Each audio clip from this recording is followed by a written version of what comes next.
Hail Og Saul, my tribe, and welcome to the Modern Barbarian Podcast. This week, we're going to discuss something called the Noble Equation.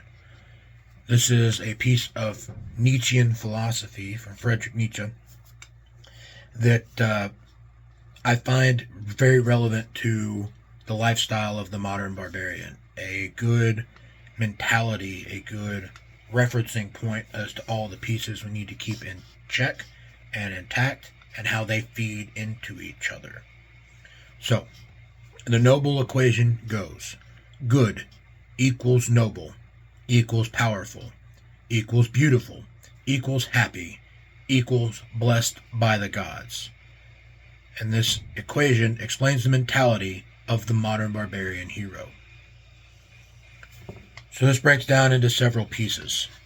Each of the pieces of the equation feeds into the next, and there are 6 pieces. And we will talk about how this equation can help guide you down the path of the modern barbarian.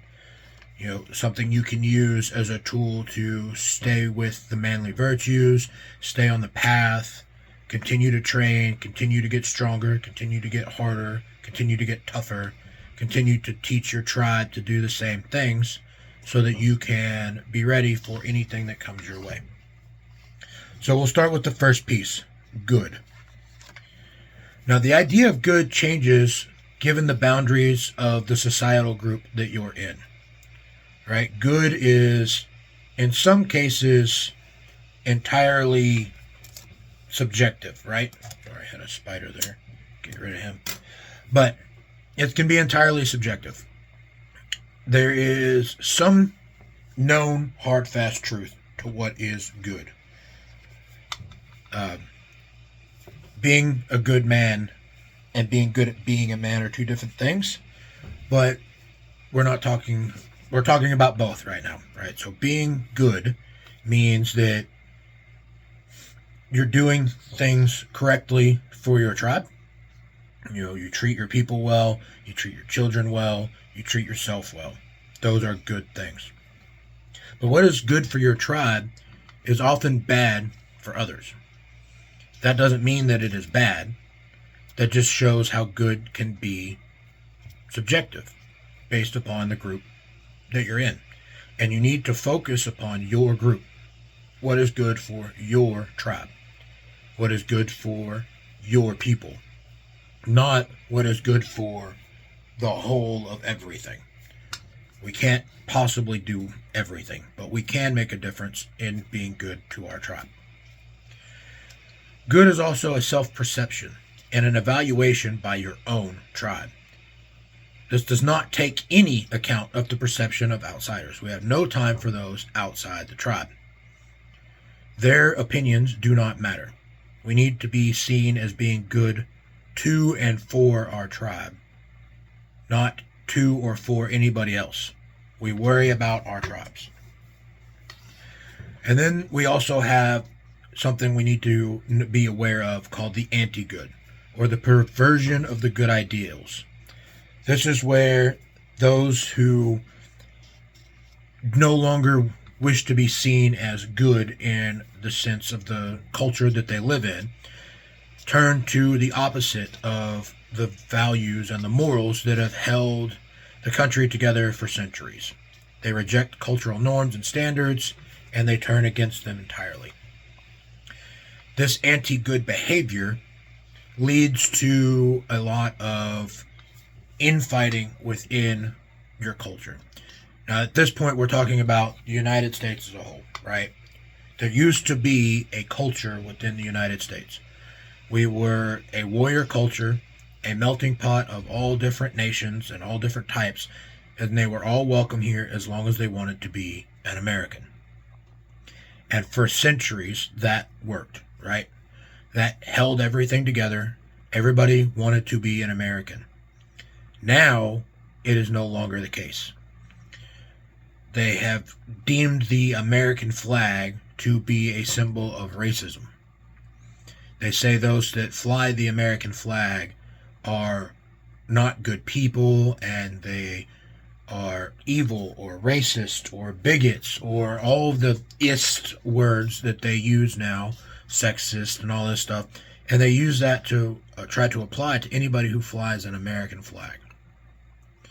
And this is that anti-good that we're talking about, the perversion of good ideas. They're idolizing strange and unusual behavior. They're saying that people that are outside of the social norms are the new heroes. And the only thing you have to do to be a hero to that group is to break some societal norm or be a victim of some type. And then they go so far, like I said, as to say that the American flag is racist, and they are anti-American for the most part. They have sided with anti-republic ideals. They have become socialists or communists or the like, or anti-fascist, if you will, even though at no point was the American government a fascist in any way. And they use these terms and they make up definitions for them to say whatever they want to say and mean whatever they want to mean, so that they get to feel like the hero for going against what is known to be good ideals. Now, for us, we need to be the opposite of that, right? So we need to know what is good for us.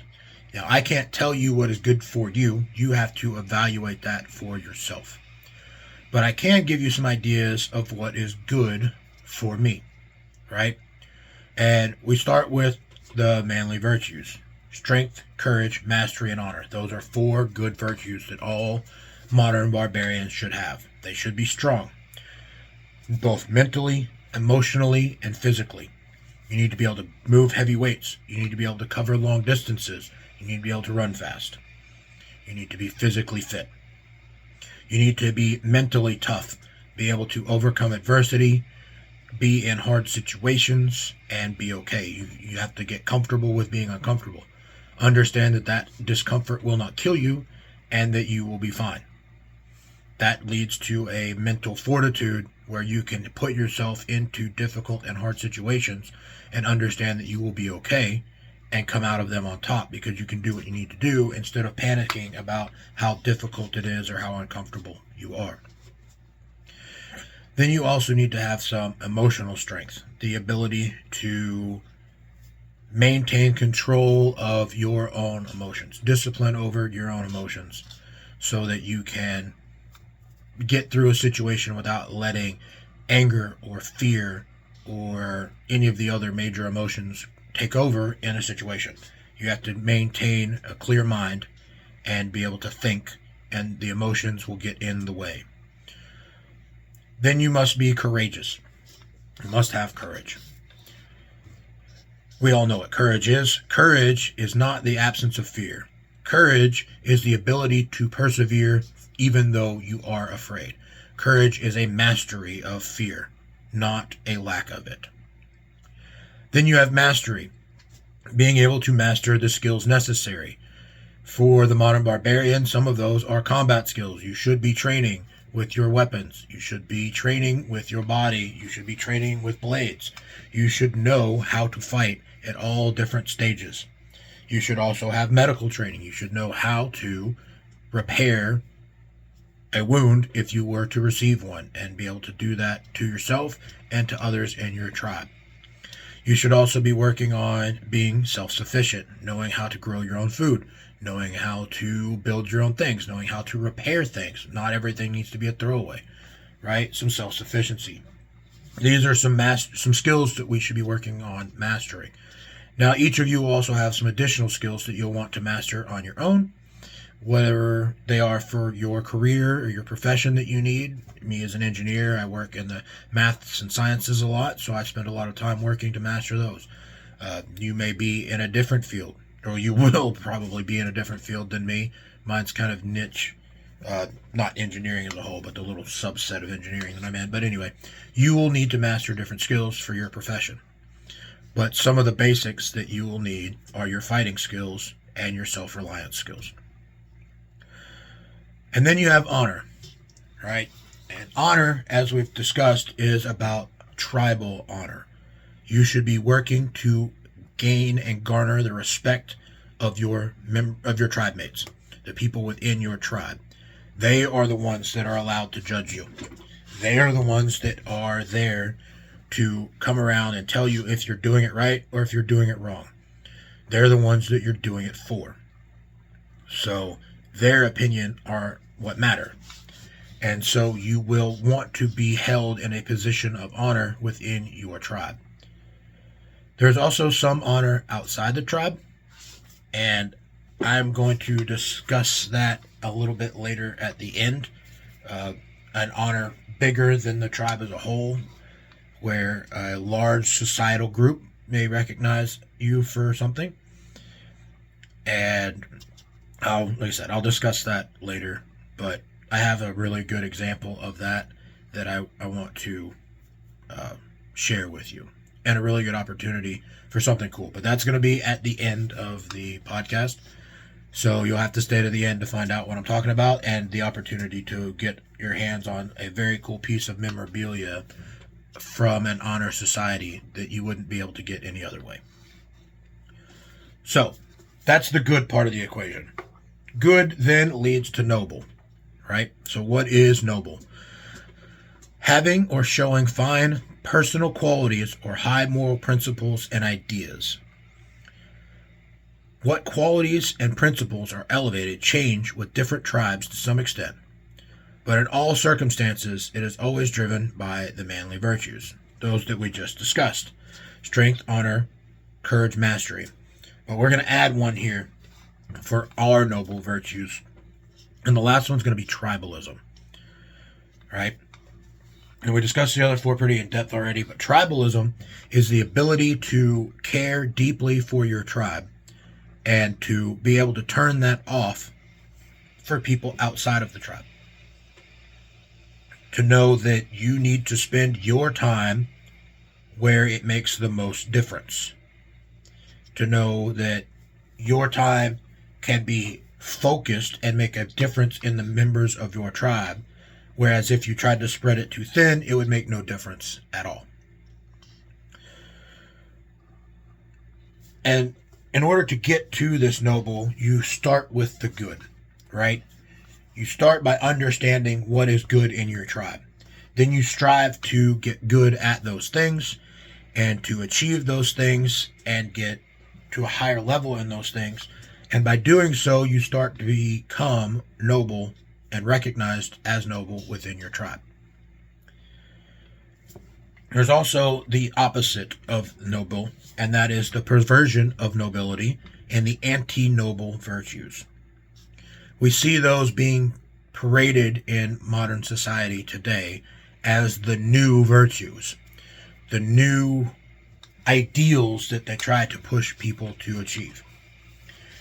These anti-noble virtues are weakness, victimhood, fear, disregard, and globalism. And we're going to go into each of these a little bit so that you can see them for what they are, for the trap that they are, and know to stay away from them. And also know to stay away from the people who espouse them and believe them. The first is weakness, the rejection of strength and masculinity. This is manifested in things such as pride and obesity, or a general lack of strength. So you see this come around as talk about toxic masculinity, or body positivity, right? Where they tell you you can weigh 400 pounds and it's okay and you shouldn't do anything about it. And it's an anti-noble virtue. They are pushing you to accept less than what you should accept. They're pushing you to say that these things that you believe in, these noble virtues, are no longer relevant and no longer good. We are going to change the definition of good and tell you that this weakness is now good and that you must accept it, or we will turn against you and try to give you some type of negative consequence for not believing us, right? And it is an anti-noble virtue. They are turning against the good to try and reclaim what they already are as good. They want to believe that they are exactly as they are supposed to be, that they are perfect, that they don't need to work on anything or get any better at anything, and that anybody that's any different from them is now evil, that they are the good. The next is victimhood. This is used to replace honor. People now become respected based on their victim status. They no longer need to earn honor. They need to be the victim of some perceived slight so that they can be taken seriously. Now, this is seen all over social media today. You see people that are victims of mass shootings that now are famous. They have done nothing with their lives, nothing of note, other than not be killed. They didn't fight back. They didn't stop anything. They were a victim of a shooting, and by sheer luck and happenstance, they didn't die. And now they go out and they parade themselves around to try and tell you how to live your life. To try and tell you that if you don't give up all of your rights, that so that they can feel safer, that you are a bad person. Or you see other victims becoming famous for other things. The hashtag Me Too movement was a big one, where certain sects of women, S-E-C-T, sorry, I pronounced that right, so you hear it right. But groups of women would band together and claim that they were sexually assaulted so that they could gain this victim status and become honored within their groups. So it's become a competition as to who can be the biggest victim, whether it be true or not, right? And there is no push to do better, only to be acknowledged as perfect as you already are, and no growth. They want the world to say that it's okay for them to rest on their laurels and make no advancements or achievements in their life and never get any better. Just be the victim of something and be respected for that and stay exactly at that state forever. The next anti-noble virtue is fear. We discussed this a lot recently in our episode on safety culture, but fear is now the virtue of the day. Everything is dangerous, and everything dangerous must be avoided, except in order to achieve victim status. Then you had to have been in danger at some point and survived it, I guess, but not through any use of your own skill or mastery, but by sheer happenstance and luck. Outside of that, though, fear, everything is to be feared now. You know, they tell you to only eat certain foods because other stuff will kill you. You see the vegetarians or what are they called, vegans, telling us that cow farts are going to ruin the world. Global warming is coming to kill us all if we don't give away our vehicles, and we must switch to electric so they can control our charging and our range and put us in self-driven vehicles where they can cut them off at the push of a switch. We're supposed to fear groups of people. We're supposed to fear inanimate objects. We're supposed to cower in fear and let the mighty government and the liberal media tell us how to live our lives and protect us and keep us safe. Do nothing for yourself. Let the state take care of everything. Why would they push this fear? Well, I just said it. It's let the state take care of everything. And when the state takes care of everything, the state has all the power. And they want that power desperately. And they're using fear to push you to giving it away willingly, because they know they cannot take it in a fight. They know that an armed American population is unconquerable. This is why they spout off at the mouth about having their jets that we would need to take out in order to win, that we would never be able to do so with just a rifle, even though they had their ass kicked for the last 20 years in Afghanistan by a bunch of dudes with rifles. They want you to believe that you don't stand a chance. They need you scared. I promise you, if they go that route, they are not going to like the results.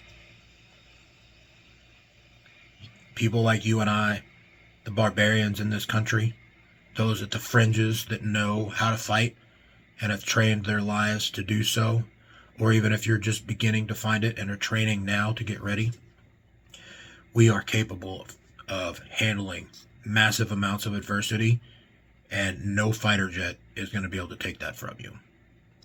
So, don't be afraid. Don't let the fear that they monger at you change what you're doing. You're on the right path. The fourth anti-noble virtue is disregard. You see this manifest as hate for people doing well for themselves, fear and disdain of the warrior class, and a lack of will to struggle or get better. The $15 an hour movement falls into this, demanding high wages for no-skill labor. So, let's take a deep dive into disregard. Disregard is the opposite of mastery. So, if you have the noble virtue of mastery, where you want to do good and you want to do right and you want to get better and you strive to do that. And then you have disregard, the rejection of mastery, not wanting to do any better, not wanting to have any growth in your life. Expecting things to come to you whether you deserve them or not, and not striving to actually achieve anything. This is disregard. And we talk about this with this $15 an hour movement that's going on. People demanding to be paid $15 an hour simply to do a skillless, menial job. A job that has no, place or requirement to get better. Something you can just do all on your own. You just show up, right? You don't have to train for it. You don't have to build a skill. You show up at a place, they teach you to put fucking food on a bun, and now you think that's worth $15 an hour. The other side of that, or going right along with that, is the tipping culture in America now. They've made it legal to pay a server $3 or $4 an hour, whatever it is now, and demand that the patrons that come in continue to pay more and more and more for the right, I guess, to have somebody bring you your food and drink to a table. And it used to be, when I was growing up, 10% was the norm. It was standard. That was a good tip and expected of somebody that provided good service, is that you provided an extra 10% of your bill to this person. Now they scoff at you and get upset if you tip 10%. It's listed as, it's not even listed. It's not even the minimum anymore. The minimum is now expected to be 15%, and they try to jam 30% on the tab if you're not looking anytime you go. Right? And they come up with these special rules. If 8 or more of you go together, you're going to get an automatic 30% gratuity. Why? What makes you think you have a more right to my money than I do? Because you had a job where you walked from the back of the restaurant and filled up a drink and set down some food. I'd say that this is part of this movement. And not all of them, right? I'm not saying that every waitress is part of this. Some of them work very, very hard, and they earn the tip. Those aren't the ones I'm talking about. You guys are great. You guys are setting the standard. You're the ones I look for when I go out, right? I'm talking about the ones that do the bare minimum of the job. That you have to ask for a refill every time, and your glass sits empty for fucking 5 minutes. Or they're not very pleasant to be around. They're in a bad mood, whatever it is. They bring out the food. They never check on anything more than the once that they walk by. It's like, is everything okay? That they're required to do, right? A bare minimum level of service, and expect a 30% tip. Why should I pay you? If I'm going out to eat, which now costs damn near $100 anywhere you go, if a 30% tip is $30, why would I give you $30 to walk by my table 3 times? You think just you walking over here and saying 3 words in my mere presence is worth $10 every time you do it? It absolutely is not. I'm sorry, but no. It's not your fault. It's not my fault that you took a job that allows them to treat you that way, but demanding that I pay extra $10 every time you stop by the table to check on me is asinine. It won't happen, right? This is this disregard. Go, if you don't like that system, get out of that system. Training is available. And don't tell me you can't do it because it's hard and all this stuff, because I promise you can, because I've been there and I've done it. I've been broke, living in a single wide in my damn grandparents' backyard to get myself and my family through Well, I went and got my engineering degree so that I didn't have to live like that anymore. I know it can be done. You just have to be willing to embrace the suck and get through it. But if you espouse the principle of disregard, then I'm talking to you. And you're probably not listening to this podcast if that represents you. But for those of you that are listening, watch out for these things. If you're falling into that trap, don't let yourself stay there. Do something about it. And don't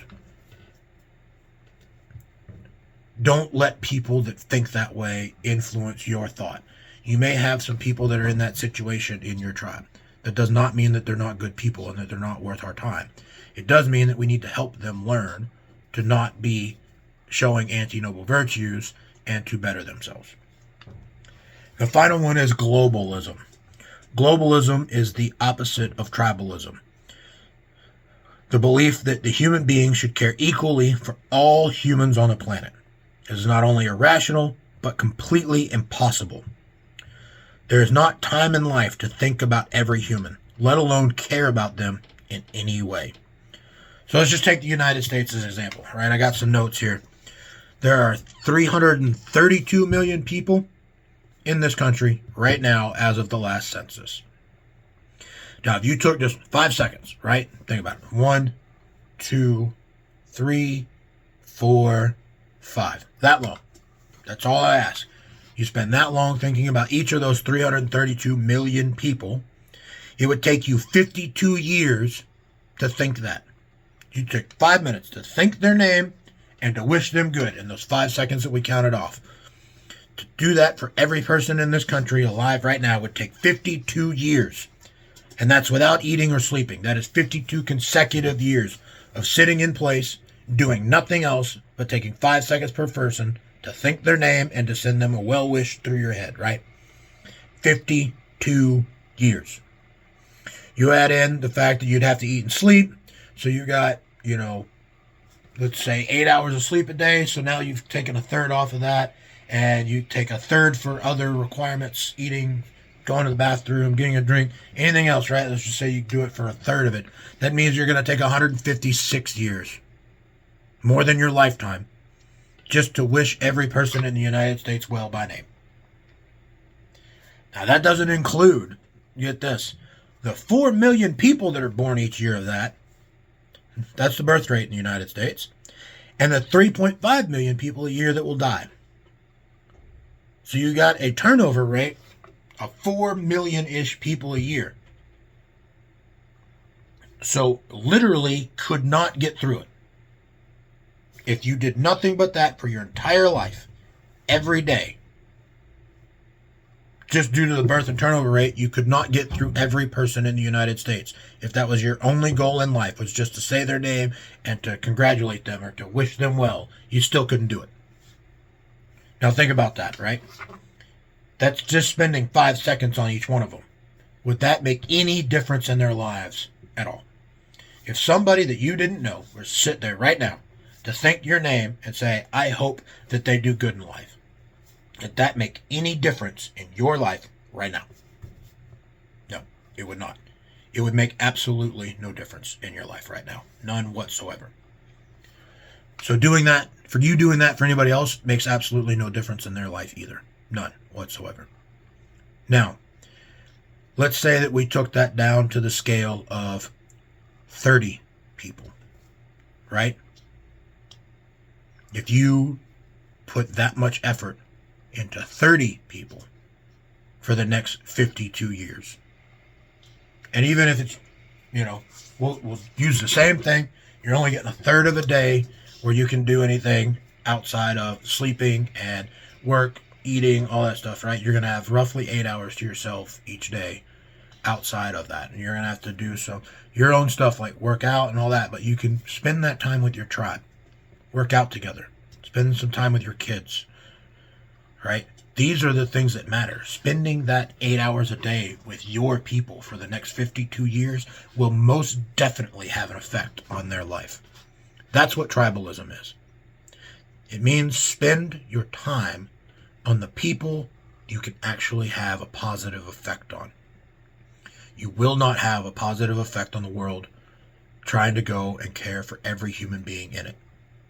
But you can have a positive effect on the world by making your tribe a better place and making all of their lives better, because they will then multiply that. You can become 30 people, and those 30 people can go out into the world and spend time with a few extra as well as the tribe, and the tribe can grow. And everything gets better for the people that are within it. And your life is better, and their life is better, and that has a net positive effect on the world. That's how you actually change the world. One tribe at a time. One person at a time. Globalism is not the answer.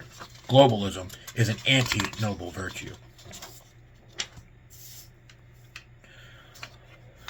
So, our third piece of the equation. We've talked about good, we've talked about noble, right? And how they feed into each other and what the opposites look like.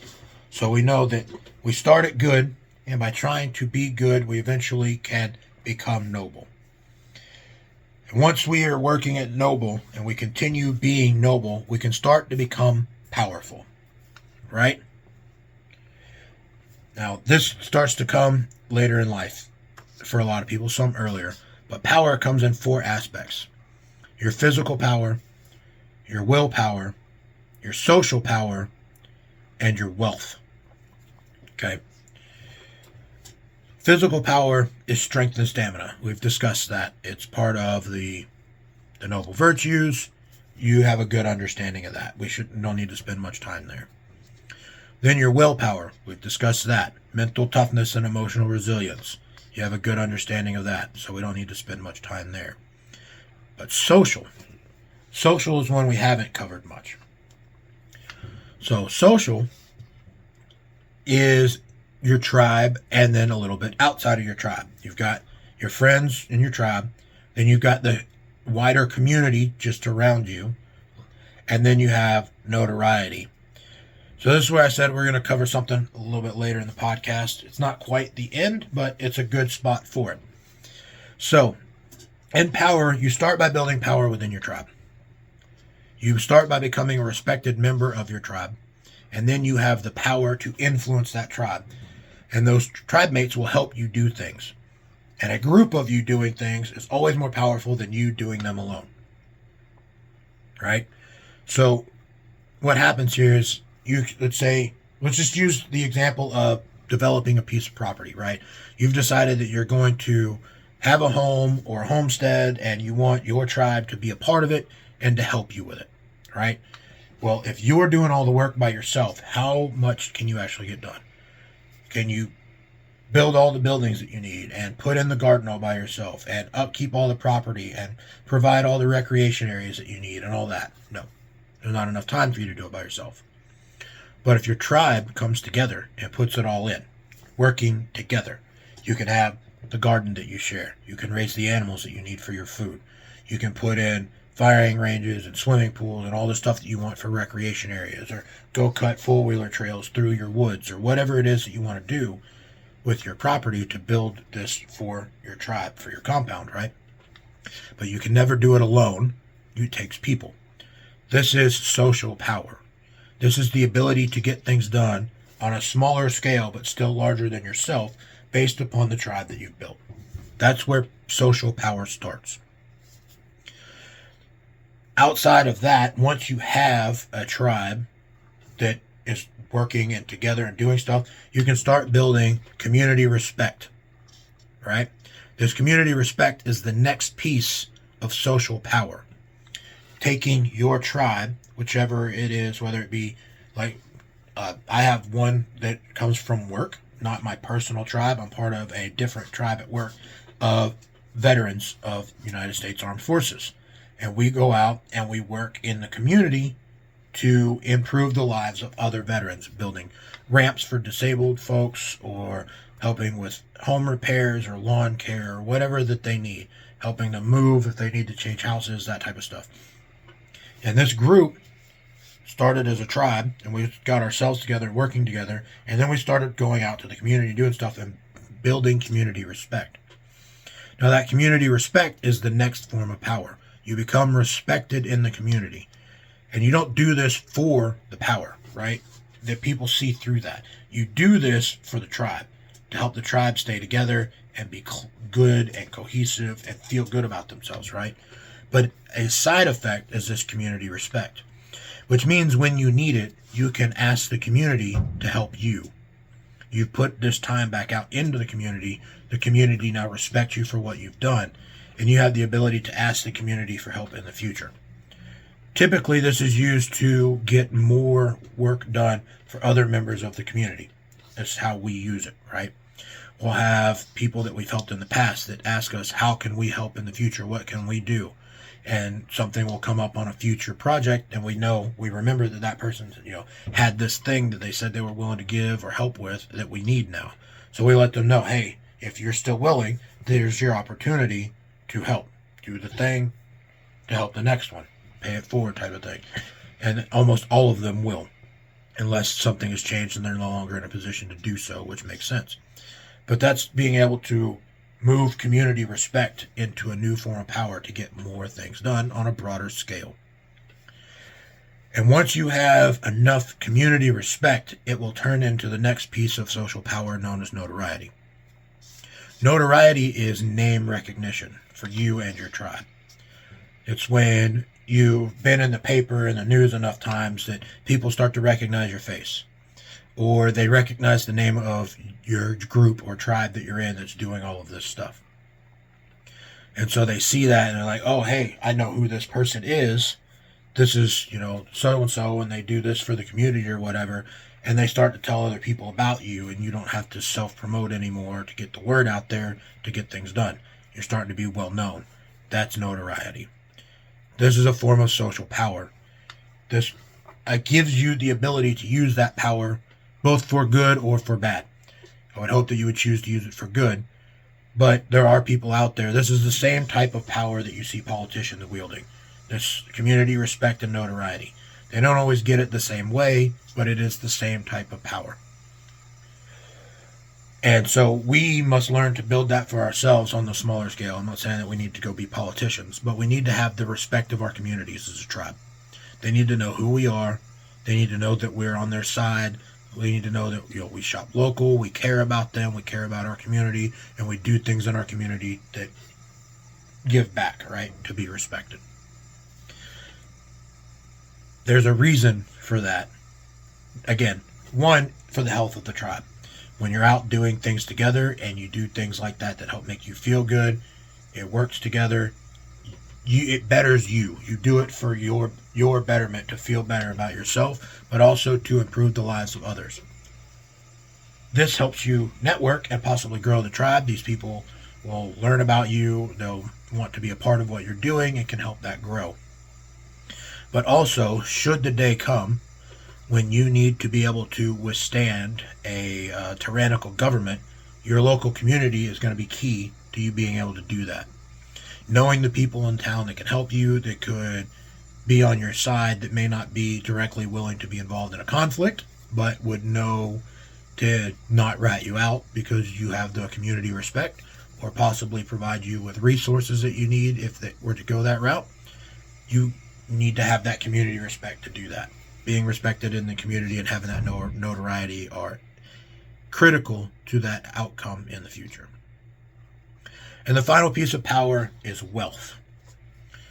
Wealth comes from having the others, right? So you've been good, you've worked hard, you've come on towards the noble, and you've found the noble virtues, and you've made yourself strong, honorable, courageous, mastered a career and skills, and you've gotten your tribe together. And then you start to build that power. So your body is in good shape. Your mind is in good shape. You're in good order and social standing within the tribe and the surrounding community. That helps you build wealth. It allows you to get better jobs. It allows you to be respected in the community. And it allows you to bring in a good source of income. Maybe you start your own business and people in the community know that you've been good to them and they want to use your business. Or perhaps you have an investment firm in the community that will help you invest some of your income from your job, from your skills that you've mastered, and will help you to grow wealth that way.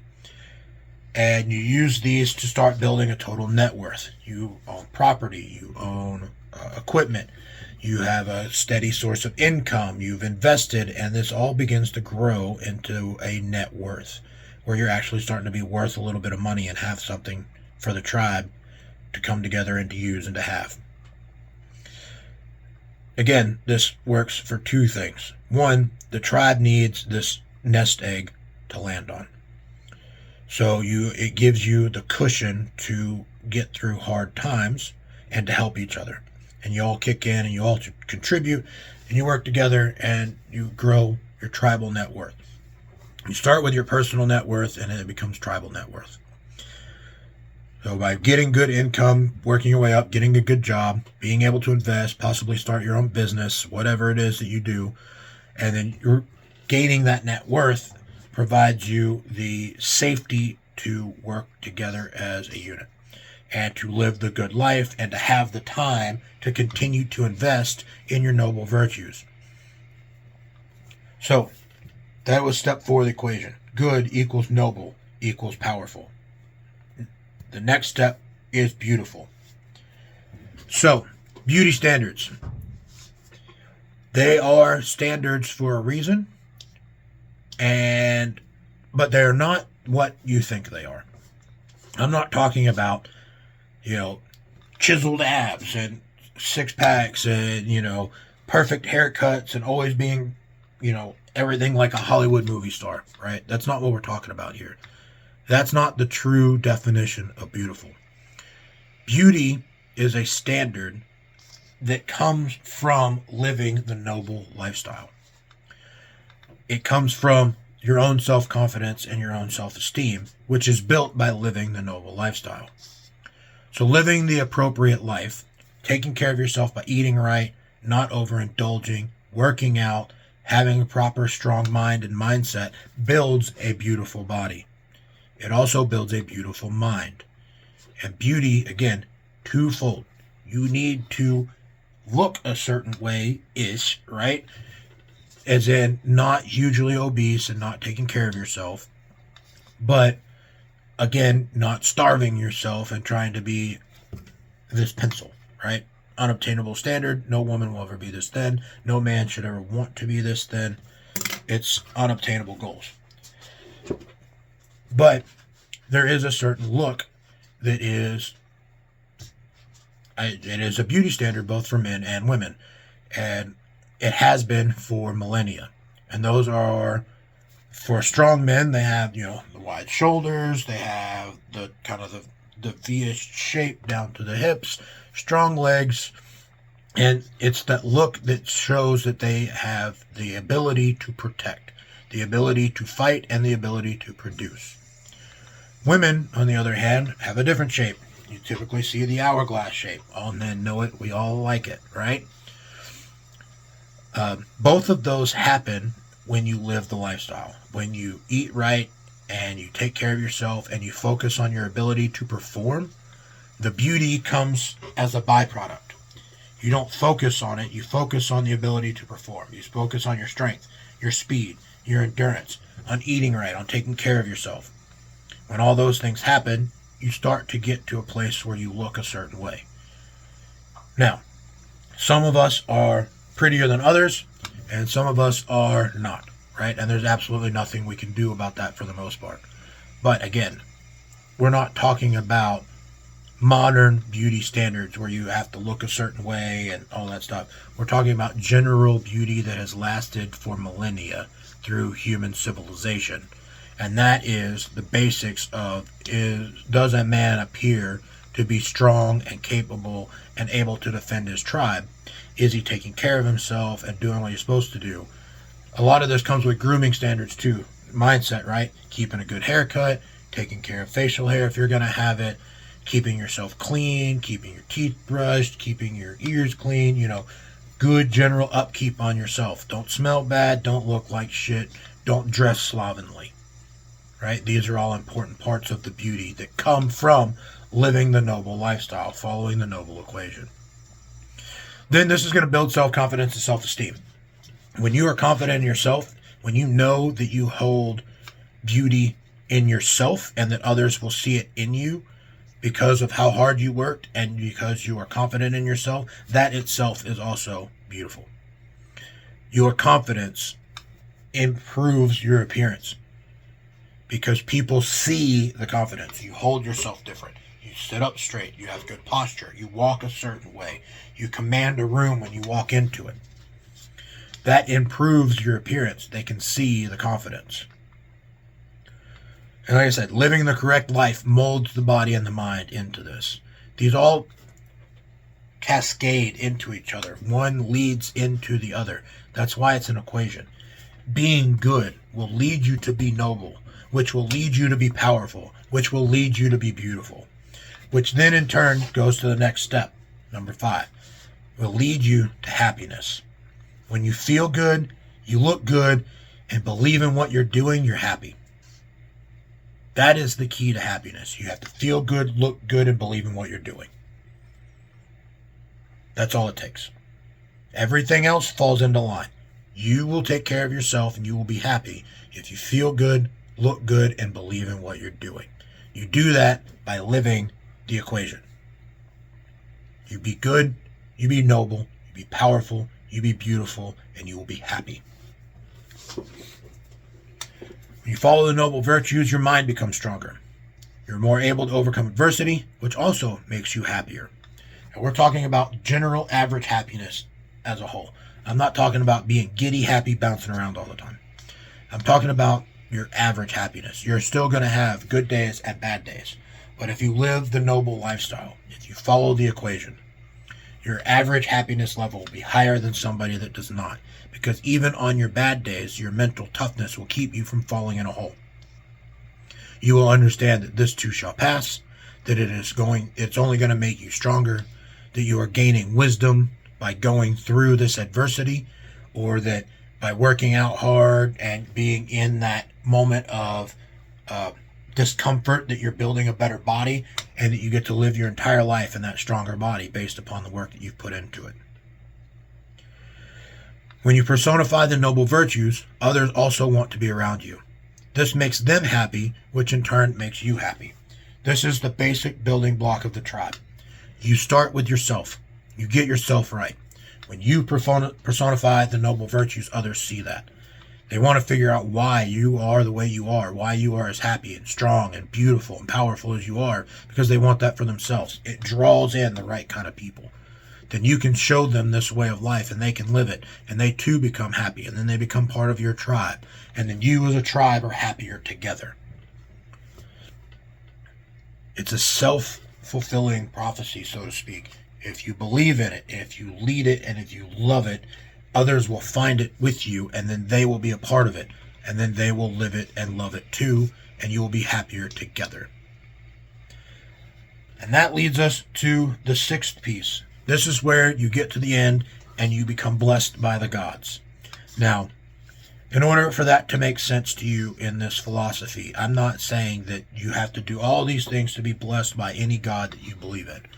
Blessed by the gods was Nietzsche's way of saying you've reached the pinnacle of happiness. You've reached the pinnacle of belief. Others will look at you and think that person must be blessed by the gods because look at how well they're going, right? Their life is in the right order. They're happy. Their body and their health is in the right order. They're beautiful. They're powerful. They're noble. They have it all going for them. Others will look at you and say that you have been blessed by the gods or God or whichever one you believe in, right? The second part of that is the spiritual part of it. When you have your ducks in a row, when you are happy, when you are taking care of yourself, when you're living a noble lifestyle, you will get closer to whatever deity you believe in, because part of your noble virtues will be dictated to you by that deity, whichever one you believe in. They have some requirements for being a worshiper of theirs, and you will follow those. And as you follow down this equation, you will get closer to your god or gods. You will feel blessed by your gods. You will see their blessings in your life. For those of you out there that are atheists, you may recognize this for what Nietzsche thought it was, and that is the perception of being blessed by self-personification, right? By living this good life, by generating these things yourself, by doing all the right steps, you feel as if a God has stepped in and helped your life. But that's one way of looking at it, and if that works for you, that's fine. For others, though, they need that religious aspect. They believe wholeheartedly in their God. I believe wholeheartedly in mine. And I believe that by living this type of lifestyle, they bless my life, they bless my tribe, and they help keep us on the right path. I understand why other people would see that too and believe that too. This lifestyle provides stability. So if something goes wrong in one area, you can still handle it because of all the other areas of your life being good, right? If that's not a blessing, I don't know what is. That is keeping yourself together, being able to handle adversity, and your God's helping you overcome the bad and move you forward in the good. That is being blessed by the gods. And when you become blessed by the gods, it makes all the other pieces easier to maintain, right? It starts off, this is kind of hard. You have to work your way through it. You have to want it. And you get to an area, you get to a level where it just becomes your life. It's like if you put your shoes on the wrong feet, right? You can just feel it. They're uncomfortable and it doesn't feel right. When you get to that point that you feel blessed by your gods, not doing these things is like putting your shoes on wrong. It just doesn't feel right. It's uncomfortable having not done the things that you know you're supposed to do. They guide you in that way. They tell you, hey, you're skipping something important. You're skipping a valuable step of what makes your life good. Go back and get it done. That is the blessing, right? That is the guidance that they provide in your life when you can no longer feel comfortable unless you've done the right thing. There's one last piece, but that's the end of the noble equation. But there's another important part that Nietzsche talks about in dealing with the noble equation that I wanted to bring up because I think it's important here. We've talked about anti-noble virtues a little bit, and this piece is really important. It's called resentment. It's kind of like resentment, but it's different. It's a different philosophy and ideal. Resentment is a psychological state arising from suppressed feelings of envy and hatred that cannot be acted upon, frequently resulting in some form of self-abasement. Now, this self-abasement is the anti-noble virtues. Where they swear off the good and they turn to the anti-noble simply so they can say, these are the good virtues now and I already have them. That is a self-abasement. That is taking yourself out of the path of the noble and going to the anti-noble and pushing yourself down a dark path. The enemy of nobility is resentment. Petty jealousy and envy turn to hatred. It sounds kind of like a Star Wars thing, but that hatred then leads to suffering, right? This suffering leads to more hatred, which starts to fill the self and turns outward to those you oppose. So you start with a hatred of those outside, right? You don't like the rich, you don't like the powerful, you don't like gun owners, you don't like whatever. And that hatred inside of you leads to a suffering. You live a hard life.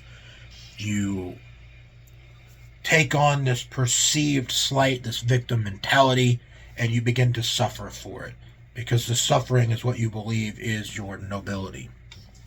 This suffering then leads to more hatred, which self-hatred at this point, where you feel bad about yourself, you feel bad that you're not doing something or whatever it is, and that internal hatred starts to eat at you, and then you allow it to turn that stronger internal hatred even more outward.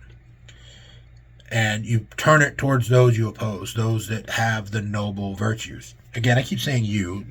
This is what they're doing. I'm trying to speak in first person and put myself in their place to understand it. Not a huge you guys of actually doing it. So let's go through the exercise and just understand that. I'm not saying that you personally do this. I'm saying put yourself in the mindset of these people to understand it.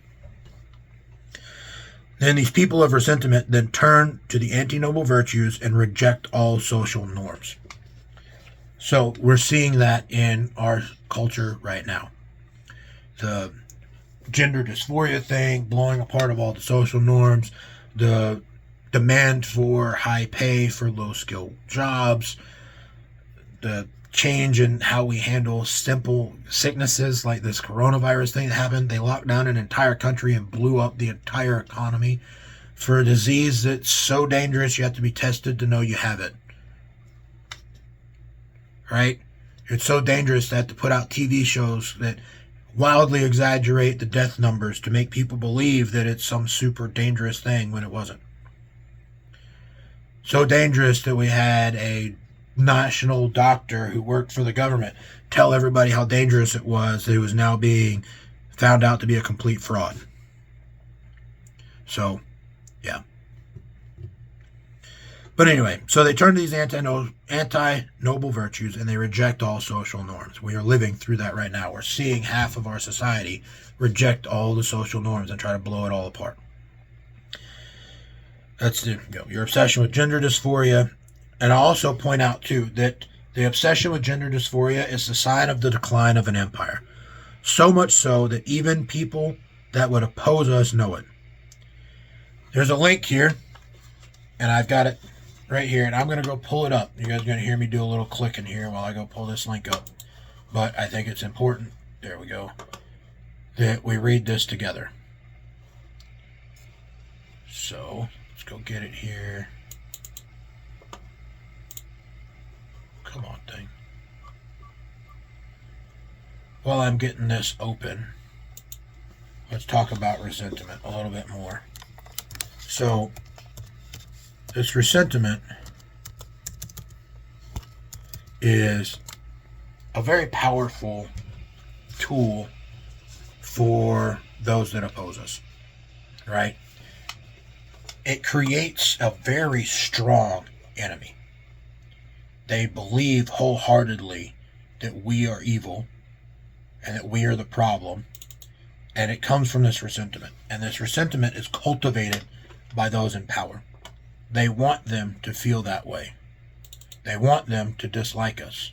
They want them to actually hate us.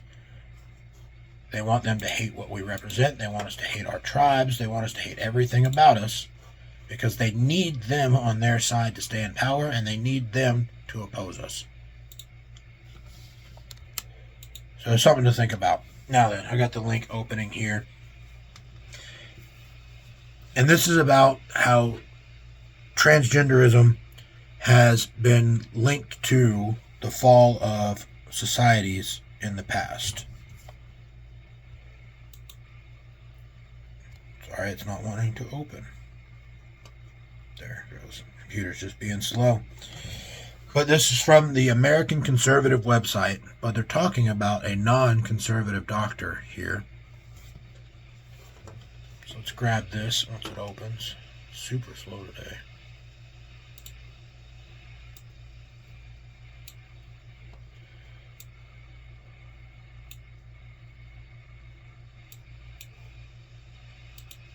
Really should have opened this up before.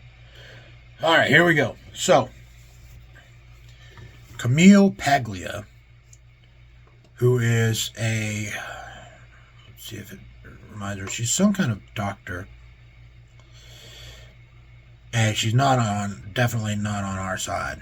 But the link's in the thing. But, she's a lesbian scholar. That's what she is. So, somebody sent this in to the American Conservative about the Battle of Ideas Festival in the UK, in which the lesbian scholar and provocateur identifies transgenderism as a mark of a civilization deep into decadence, nearing collapse. Right? And they say the good stuff starts near the 4-minute mark if you're going to go watch the thing. But this quote here, I wanted to read because I think it's important. People who live in such times feel that they're very sophisticated. They're very cosmopolitan. But in truth, they are evidence of a civilization that no longer believes in itself. On the edges of that civilization are people who still believe in heroic masculinity, the barbarians. So, talking about the fall of civilizations, how she's seen it before, this disconnect from what is the social norm that has held that civilization together for its existence, and how they are rejecting it all. Typically, they reject those that have built the empire, they reject those that have protected it, and they reject those that are the most able to produce and provide, right? Being rich, being powerful, being strong, being a warrior, all these things become hated, even though they are necessary for an empire to survive. They want to live in the decadence created by it, but they don't want those people to actually be there. They want to see them as second-class citizens that are not nearly as sophisticated as they are. This is the direct idea of resentment personified, right? And even people on the other side. This is a lesbian liberal scholar telling us that this is what happens at the downfall of an empire. So think about that. Think about where this country may be headed. Think about the signs and the history and how it repeats itself. Take a look at the link in the show notes if you want. And lastly, we talked about something cool that I was going to save right for the very end. I was recently involved in a Medal of Honor ceremony for a Staff Sergeant Lewis G. Watkins. In the future, I'll read you the citation for his medal, but I wanted to offer something to my listeners. If you want for your tribal wall, is what I call mine. I have an area where I keep things where to remember the warriors and the heroes that came before me to help inspire me. I keep things like I have some sand from the beaches of Iwo Jima. I have some challenge coins that were given to me by people I respect. I have a Houston Fire Department badge from a very close friend of mine that he gave me. Thought I would appreciate it for my wall. Places where real heroes can be personified and I can think about them, right? Well, I have the cartridges that were fired for this man's 21 gun salute at his Medal of Honor ceremony. I have enough to share with some of you if you're interested. So, if you want one of these, you need to go to any of my social medias.